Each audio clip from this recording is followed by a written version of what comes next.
Good morning, guys. Mao niya mong gistayan diri sa Canmore. Naa siya kitchen. Then naa siya bed, sofa bed. So pwede matulugan. Sige naman ay ang kitchen. And sorry, Filipino, dalami o rice cooker.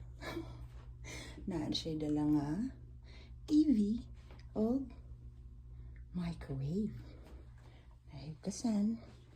Salamat sa ako ang coffee. Oh, hindi sa dang ilang washroom. Sorry for the mess. But yes, dako siya hamugaway.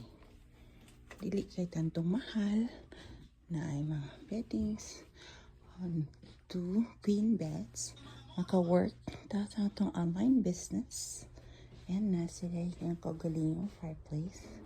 And the nice part here is the view. Good morning.